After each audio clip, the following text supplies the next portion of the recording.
Hey guys, Remo here from Back to Warcraft. We are on day 4, last day of the group stage. Happy is about to play his last match today, and before he was nice enough to sit down here and do a short interview with us. Happy, thank you very much for that. So, let's get right into it. Last WGL obviously was very successful for you. It was really impressive to see you play here. Do you think you were in stronger shape last WGL, or are you in stronger shape now? I think now, because I practice a lot more. Okay. When you were playing against Infi, you were behind 0-1. If you had lost another map, you would have most likely dropped out of the tournament. Did you feel a little nervous at that point, or what was going through your mind? No, I just played my best as I could. I think, if I would have lost, then I probably don't deserve to be in playoffs. So, But no concern. You would have been no, fine with that result. I will not be fine, but that's what would happen. Nothing can I do about it. But you got the win. You got the 2-1, so you're looking pretty good now. Your next opponent today will be Colorful. How confident are you going up against him? Pretty confident. I think my matchup against Night Elf was good. So, I expect to win. I hope nothing will go wrong, so Yeah, when you played against Moon, you got the 2-0 really impressively. Moon seemed to play very unusual strategy, especially with the Panda. But you seem to be ready for it. Have you played against that before, or did it not surprise you at all? I haven't played against such strategy, unless in some fun games maybe, but first game he tried to tower rush me, which I was completely prepared for. My build is pretty fine against that. I just scouted it and could have defended easily. Although I think he could have executed it better, because, well, normally his towers should be up, at least some of them. Well, in second game, I was like, what the hell is going on? Like, I seen Panda and didn't understand it first, but then I probably realized that he wants to, make a long game and play macro, with mass expansions and do a base trade. Because, well, I seen him watching a lot of my replays, so he probably knows that I lost to certain, in certain base trade games lately, so that was his plan, probably. Yeah, since you mentioned it, perhaps you're referring to your game versus Lolai on Twisted Meadows recently, which was quite the crazy game. Did you?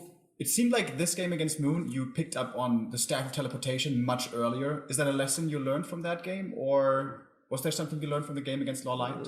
No, well, first of all, this game was played on unfair ping. Second, this is not really how I was supposed to play against Warden. You don't really want to go any macro games against Warden. No expansions, nothing, just pure aggression. Like, even if you're gonna lose, it's like you just rather all in against Warden. Playing macro game against Warden is not a wise idea. Well, I had no choice because normally, as I said, I had a pretty good situation. I should have won with my first push against Loliad, but as I said, playing on 200 ping is nearly impossible. I had a lot of so-called miss micro moments because I could not cast coil fast enough to heal Lich, for example, and so on. Yeah. So yeah, after that, the game was basically finished. I just didn't want to leave because I expected my opponent to do certain mistakes. And he actually did mistakes because he should have won a lot earlier, because at some points he probably had 80 supply against 50 of mine with an expansion. Yeah, it was impressive how long you held on. Moon, of course, a very creative player who has a lot of different strategies up his sleeve. Colorful, maybe not so much. What kind of playstyle are you expecting from Colorful? Well, I think he's gonna play Warden, at least in one of the games. Probably on Twisted Meadows, most likely. On other maps, I think Demon Hunter Naga, probably standard Bear Dryad, maybe, but unlikely Mass Dryad and early expansion on tier 2. Okay. I don't expect Keeper, so yeah, that's about it. All right. In the groups, you lost 2-1 to Sok. Do you think that was more because he played very well, or did perhaps you make some mistakes? Probably I made some mistakes. I don't think matchup is imbalanced at any point. I just think it's a little bit of stupid, because back in the time before certain changes were made, you could have played the current meta. You could have played Fiend's Destroyers into standard push against expansion. You could have played mass destroyers from 2 slaughterhouse. You could have played double slaughterhouse into catapults to push expansion. But right now there's only just one strategy, and if you don't break human expansion, you cannot do anything later on because expansion does not work. Only one counter against knights are benches, and you never have enough money for that. So by the time you set up an expansion, human creeps up, he has secondary heroes and he has better army, so he just pushes you. So I don't break expansion, and then nothing really I can do. But I think in that game I should have probably done a little bit better early game, maybe a little bit better harassment, and last game I should have not made an expansion, and I overextended a little bit on his main base. Well, I had to take risk because I lost the teleport early in the game, so I could not have retreated.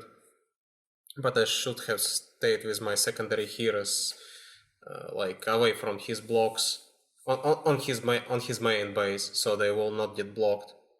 And in second game, I lost my leech. Maybe I did a wrong move. I tried to focus fire Mountain King in, I think, like one of the engagements where he was still level 1, I think, and at the time I lost 1 or 2 destroyers and few fiends. Should have not focused fired him. Probably just some attack move and like go back, attack again. No idea, but either way I think I just should skip on doing any expansions, just keep on pushing till the end, because if you don't break it, nothing you can do. Staying in the matchup, Undead versus Human, it seems like you are currently having a tougher time with playing against Human than you did half a year ago. Would you say that is accurate? I don't think so, not statistically. Because last WGL you won all your series against the Humans, but that was a different meta, kind of. Humans played more one-based. Yeah, but I played against what, like one human? I only played against Sock. Against TH as well, right? Yeah, well, but he didn't really play at expansion. Only one time he played expansion, he won convincingly. Another time he played Rifleman. So like, it's not exactly mean that this strategy is bad, but it's just worse than expansion. Because with Rifleman, it can, like, situation can change anytime. Depends on micro, item drops, and so on. But with expansion, human sets expansion, you cannot break it, and it's game over. Okay. After you won last season's championship, did anything in your life change, or did everything remain mostly the same? Can't say something changed in my life, but certainly I got different attitude towards practicing because I got a team. Now I'm not just a streamer, I'm a pro gamer. I have a contract with team, so I practice. This is my priority. Stream is secondary. So basically right now I mostly practice, and then in a few more hours I just spend time on my stream. So basically back then I didn't practice almost at all. I just played some matches for a warm-up for an hour or 2, but right now I play at least like 4, maybe 5 hours of standard play. Yeah, you said this at the beginning of the interview, that you're practicing a lot, and that should, result in a better shape of yours. Obviously that makes sense logically. Do you feel like in the best shape you can be? I don't know. I need to see if I win the tournament maybe, but it doesn't look way too good so far because, well, I lost to Sok and match against Infi was very hard, so I don't think I'm in best shape right now, but I'll try my best to be in one. Okay. Last season you proved that you were one of the strongest players, if not the strongest player in the world. Did you feel proud of what you achieved when it was all over? Well, it felt pretty good to win a tournament, but I think you win a tournament today, tomorrow nobody remembers it, so you just need to move on. Like, nothing to be proud about. Just need to keep practicing and at least be on the same level. So you don't have the desire to, show the world again how strong you are? I don't really think any desire to show anyone what I'm capable of. Like, I don't care about other people's opinion. I play for myself, and I just, like, obviously I want to win, but it's not a priority for me to show to someone what I can do. I do it for myself, so not in that manner. Like, hey, look, I'm the best, I won, I don't need that. Okay. Going into this tournament before you arrived, did you have a specific goal in mind that you wanted to reach? And has that changed by now? On this turn, you mean? Yes, this tournament. Well, of course, I will probably be satisfied if I get at least top 4. But of course, at best, I expect to win. And less than top 4 would be disappointment. Less than top 4 will be disappointed, because I don't think I have the strongest group. Obviously not the weakest, but not the strongest, definitely. And I think top 4 is definitely possible for me. So anything below that is not good. All right. Thank you very much, Happy, for taking the time. I know you're going to be playing later, so I wish you the best of luck. And I'm sure we're going to be seeing you again.